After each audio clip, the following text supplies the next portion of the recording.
삼려전도회 헌신 예배를 통해 하나님의 말씀의 은혜와 또 우리 성령님의 감동이 있는 귀한 시간이 되기를 간절히 기도드립니다. 오늘 말씀의 제목은 기억하고 싶은 교회로 이제 정해봤어요. 생각해 보니까 저는 많은 교회에서 사역을 했더라고요. 마치 변절자와 같은 그런 느낌이 들 정도로 여태까지 전도사 때부터 해온 사역은 한 20교회가 가까이 되지 않나 생각이 들어요. 아마 여러분들께서는 여기서 평생 한 교회 섬기기에도 오롯이 한 교회를 섬기신 분들도 계셨을 텐데, 아무래도 뭐 전도사, 또 목사, 뭐 전임 전도사 뭐 이래 하다 보니 또 유학으로 가서는 또 저희 교단뿐만 아니라 다양한 교단에서 또 사역을 했고, 또 그 교회에서 여러 목사님들을 통해서 많은 가르침도 배웠고, 또 많은 안 좋은 것도 배웠고, 반면교사, 정면교사 뭐 다 이렇게 배움을 받았습니다. 모든 교회는 저에게 다 기억이 있어요. 다 기억이 있고, 근데 그 가운데는 기억하고 싶은 교회가 또 있고, 또 별로 그렇게 기억해서 좋을 것도 없는 그런 교회도 또 있기는 합니다. 기억하고 싶은 교회는 어떤 교회냐면, 내가 이 교회에서 사역을 할 때 그분들을 위해서 사역을 하는 심정으로 그런 마음이 드는 그런 교회, 그런 교회인 것 같아요. 그분들과 함께 사역을 하지는 못하지만 여기서 함께 사역하시는 분들이 그분이신 줄로 알고, 또 그분들을 섬기듯이 여기 계신 분들을 섬기며 또 살아간다면 그 역시도 또 즐겁고 행복한 목회가 아닐까 하는 그런 마음을 가져봅니다. 오늘 우리는 데살로니가에 있는 말씀을 읽었습니다. 데살로니가 전서는 신약 성경 가운데에는 가장 먼저 쓰여진 서신입니다. 성경에 보면은 뭐 마태복음이 먼저 나오니까 당연히 마태복음이 가장 먼저 쓰인 것으로 알고 있지만 그렇지는 않습니다.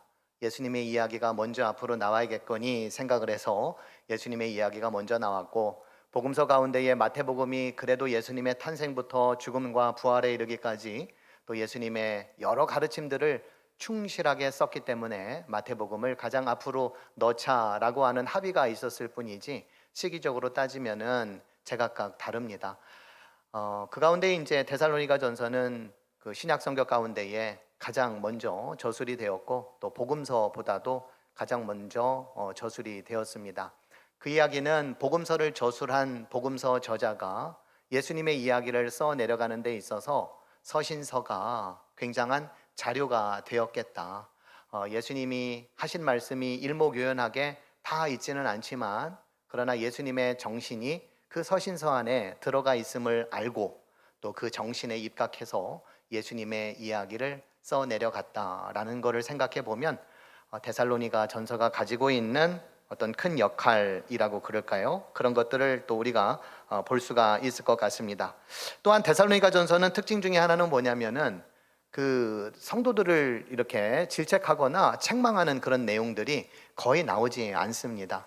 가장 먼저 쓰였기 때문에 아무래도 예수님의 기억을 가장 많이 가지고 있었던 그런 사람이었기 때문에 그런가 뭐 싶을 수도 있겠지만, 아니면은 사도 바울이 그곳에 있는 동안 목회를 너무나도 잘해서 그 목회를 계속해서 잘 이어갔기 때문에 그랬나 싶을 수도 있겠지만, 뭐 결론적으로 말하지만 이들에게는 사랑, 믿음, 소망 이러한 것들이 굉장히 몸에 배어 있었던 그러한 사람들이었기 때문에 하나님의 말씀을 하나님의 말씀인 줄로 알고 믿었던 신앙인들이었기 때문에 그것이 가능한 것이 아니겠는가 하는 생각을 해보게 됩니다. 그래서 갈라디아서나 고린도서에서 너희들이 이렇게 쉽게 복음을 떠나는 것을 내가 정말 이해할 수가 없겠다라고 했었던 사도 바울의 질책이라든가, 그리고 내가 너희들에게 복음을 전한 것이 헛된 일이 되지는 않을까 걱정이 된다 싶을 정도로 그 서신에서는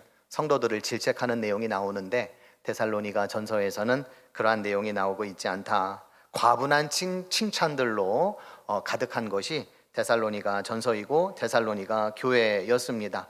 어떻게 이것들이 가능했을까? 아까도 언급을 했지만 본문 3절에 보면 너희의 믿음의 역사와 사랑의 수고와 우리 주 예수 그리스도에 대한 소망의 인내를 우리 하나님 아버지 앞에서 끊임없이 기억한다 라고 이렇게 말씀하고 있습니다.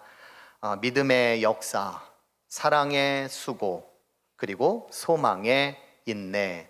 이 말은 이제 고린도전서 13장에 가면 믿음, 소망, 사랑 그 중에 제일은 사랑이라라고 이제 사도 바울이 이야기를 했다면, 이것은 먼저 저술되었으니까 원형에 가깝다, 원형에 가깝다. 믿음, 소망, 사랑이 명사형이라면 도대체 그 믿음은 뭐고, 소망은 뭐고, 사랑은 뭐냐, 그 실체가 뭐냐라고 했었던 그 분명함이 여기에는 드러나 있는데, 믿음은 역사다, 그리고 사랑은 수고다, 그리고 소망은 인내다라고 이제 이렇게 이야기를 하고 있습니다. 그래서 이 세 가지 것들에 대해서 이 시간에 함께 살펴봤으면 좋겠는데, 어떤 분이 이런 얘기를 했어요. 신앙생활이라고 하는 거는, 신앙생활을 한다는 거, 그리스도인으로 산다는 것은 고백을 삶으로 엮어가는 것이다 라고 얘기를 했습니다.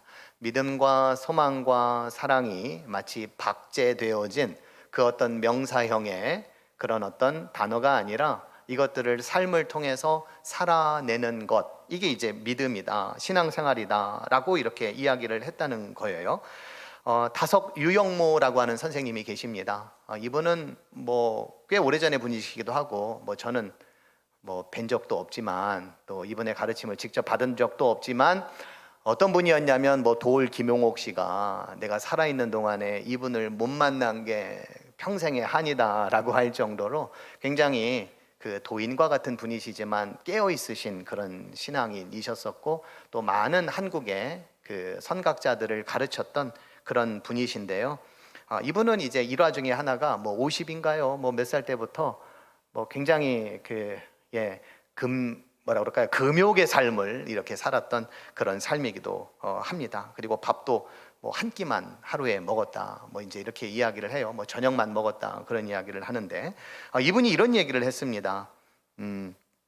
말로 다 표현할 수 없는 하나님을 인간이 어떻게 경험하고, 또 인간이 어떻게 그분을 표현할 수 있을까라고 하는 것에 대해서 그분의 뜻을 내 안에 들숨처럼 받아들이고, 또 영성으로 길러내고, 하루의 삶 속에서 날숨으로 채워나는 길, 이것이 하나님을 우리의 인간의 삶을 통해서 드러낼 수 있는 그런 길이다라고 얘기를 했습니다.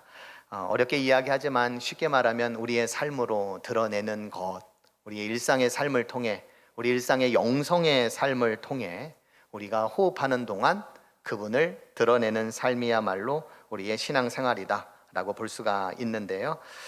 오늘 첫 번째로 이 데살로니가 공동체가 우리에게 보여준 그 어떤 모습은 믿음이 역사를 일으켜야 된다라고 하는 믿음의 역사입니다. 믿음하면 굉장히 추상적으로 들릴 수도 있지만, 이 믿음의 역사라고 하는 이 말을 다른 버전의 성경에서는 믿음의 활동, 믿음의 행위, 믿음으로 행한 일, 이렇게 이제 표현을 하고 있습니다. 믿음이라고 하는 것은 우리가 활동을 하고, 또 우리가 행위를 하고, 또 어떤 행한 그런 일들을 통해서 드러내는, 그래서 결코 추상적인 것이 아니다라고 하는 겁니다. 믿음이 어떤 때에는 지식인 것 같기도 하고, 또 어떤 때는 믿음이 또 감정적인 것 같기도 하고, 또 어떤 때는 믿음이 그래서 충만한 것 같은데, 또 어떤 때는 또 바닥을 치기도 하고, 이런 감정들이 신앙생활을 하면서 우리가 겪게 되는 그런 부분입니다. 그러나 분명한 것은 믿음이란 우리의 존재의 기반, 혹은 신뢰의 기반, 혹은 희망의 목표가 누구인지를 분명히 하는 것, 이것이 이제 믿음입니다. 믿음은 아무것도 알지 못하면서 맹목적으로 운을 거는, 운에 맡기는 그런 투기 행위는 아니죠. 그리고 벼랑 끝에서 어디로 떨어질지 몰라 에라 모르겠다 하고 몸을 던지는 그런 모험의 행위도 아닙니다. 믿음은 인간의 삶 속에 든든히 뿌리 내리고 있는 그 누군가에 대한 절대적인 신뢰이고, 그 누군가는 바로 하나님이고, 또 그 하나님을 통해 믿음의 삶을 보여주셨던 예수님, 그 예수님이 우리 믿음의 삶의 근본적인 근원이다라고 하는 겁니다. 자, 구약 성서에서 하나님은 이스라엘 백성들과 언약을 맺으셨습니다. 언약을 맺으셨을 뿐만 아니라 그 언약을 끝까지 지켜내기 위해서 참 애를 많이 쓰셨습니다. 그래서 어떤 분은 구약의 하나님을 길 따라 동행하시는 하나님이라고 이렇게 표현을 한 적도 있습니다. 그런데 약속은 일방적이지가 않죠. 때때로 우리에게는 그 약속에 대한 책임과 또 신실함이 또 필요하지 않습니까? 하나님께서 성경을 통해 이스라엘 백성들을 이끌어 오셨던 삶의 여정들을 보면, 또 하나님께서 우리의 삶을 통해 우리를 이끌어 오셨던 그런 삶의 여러 과정들을 우리가 생각해 보면 그 신실함에 우리 역시도 응답하는 삶이 있어야 할 것입니다. 그 응답의 삶은 암담해 보이는 상황에도 불구하고 하나님의 말씀을 실망하지 않고 끝까지 붙드는 충실한 행위일 겁니다. 하나님은 어제나 오늘이나 그리고 앞으로도 우리의 길을 따라 동행하시는 분이심을 믿고 살아가는 그런 삶의 의지일 겁니다. 바울은 오늘 본문 5절에서 데살로니가 교회를 이렇게 칭찬하고 있습니다. 이는 우리 복음이 너희에게 말로만 이른 것이 아니라 능력과 성령과 큰 확신으로 된 것이다. 8절에 보면 너희 믿음의 소문에 각처에 퍼졌으므로 우리는 아무 말도 할 것이 없노라 라고 말을 하고 있습니다. 데살로니가 공동체의 믿음은 추상적이거나 말로만 그친 것이 아니라 구체적인 행동과 실제적인 삶의 변화로 이어졌다라고 하는 겁니다.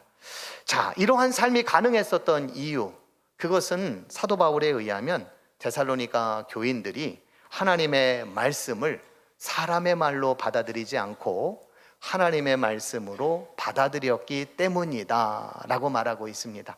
이거 당연한 얘기 아닙니까? 그렇죠?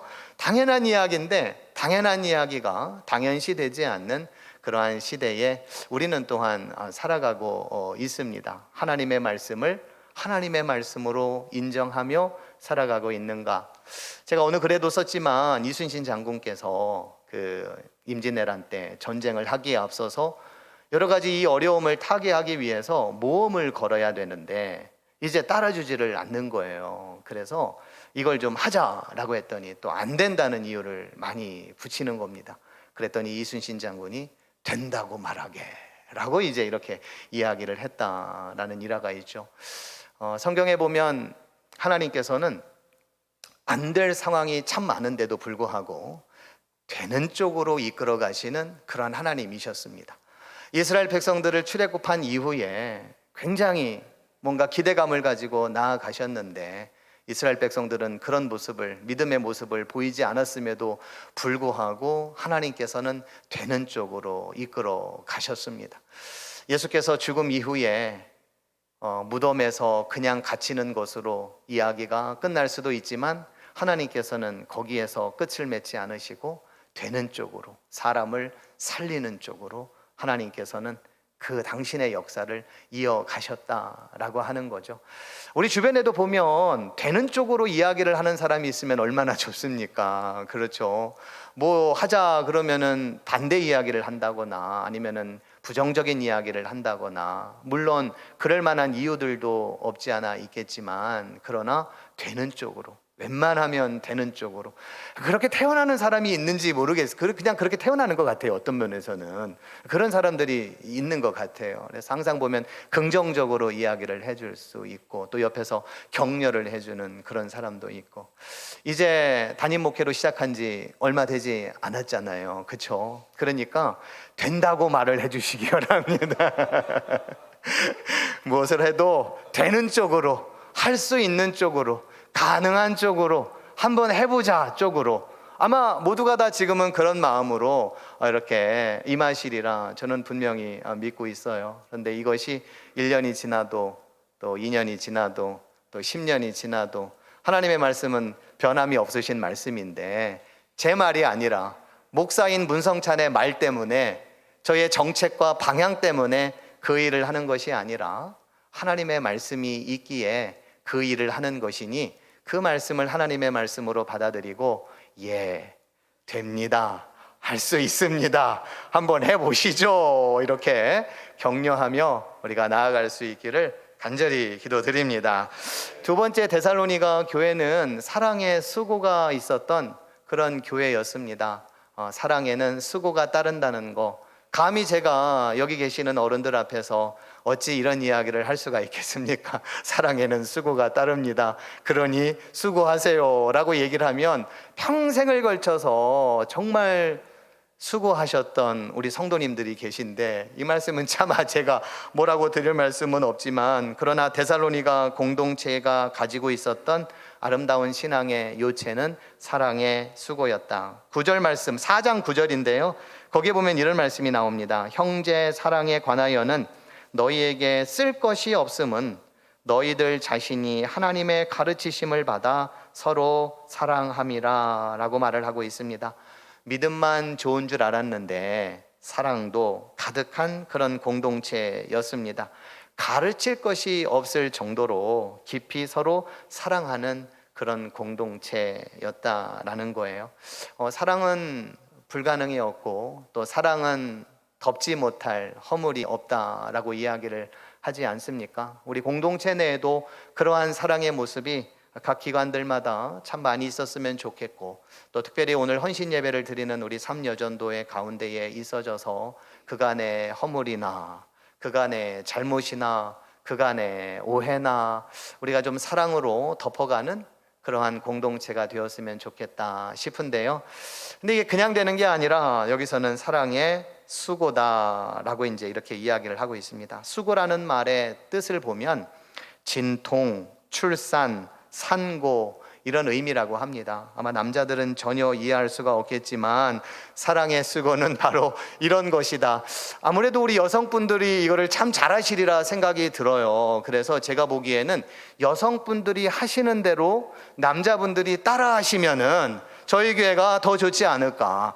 예를 들자면 여자분들이 화장실 청소를 하는 대로 남자분들도 화장실 청소를 하고, 여성분들이 설거지를 하는 것처럼 남성분들도 설거지를 하고, 여기서만 지금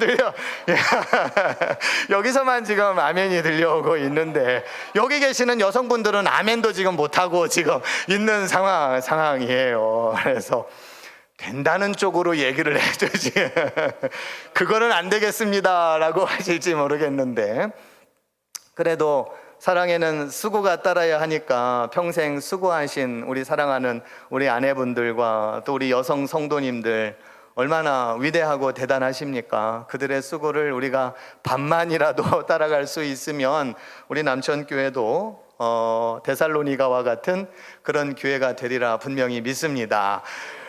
김영석 교수님 잘 아시죠? 몇 차례 걸쳐서 얘기도 했지만 살아보니까 사랑의 수고 정말 중요하다. 본인도 가족을 위해서, 또 사랑하는 아내가 오랜 동안 병에 누워 계셨잖아요. 그러면서도 자녀들을 본인 스스로 챙겨셨던 지난날의 삶들이 굉장히 힘들었는데, 그럼에도 불구하고 사랑의 이 수고가 오늘 자기를 있게 한 그런 하나의 은총의 선물이었다라고 그렇게 이야기를 했습니다. 우리 교회도 이러한 사랑의 수고가 계속 있었으면 좋겠고, 이거는 우리 성도님들뿐만 아니라 우리 사역자들에게도, 목회자들에게도 당연히 있어야 될 그런 수고입니다. 말씀을 정말 잘 준비해서 여러분들에게 전해야겠다는 그 수고, 그리고 새벽이든 언제든 기도하면서 여러분들을 위해서, 교회를 위해서 애를 쓰며 기도해야 되겠다라고 하는 그런 수고도 다 우리가 감당해야 될 몫이고, 또 목회자들이 감당해야 될 몫일 텐데요. 이러한 사랑의 수고가 점점 더 많아져서 이제는 할 일이 없어졌습니다 라는 이야기가 나오지 않고 할 일이 더 많아졌습니다. 왜냐하면 이 사랑의 수고가 있다 보니까 할 일들이 점점 많아지는 거예요. 일단은 성도님들이 계속 오는 거죠. 그래서 더 사랑이 충만하니까 그 교회 한번 가보자 라는 분들이 점점 많아져서 또 사랑의 수고가 또 사랑의 수고를 나올 수 있는 그런 아름다운 모습이 있었으면 참 좋겠습니다. 마지막으로 데살로니가 교회의 감동적인 삶은 소망의 인내에 있습니다. 소망의 인내.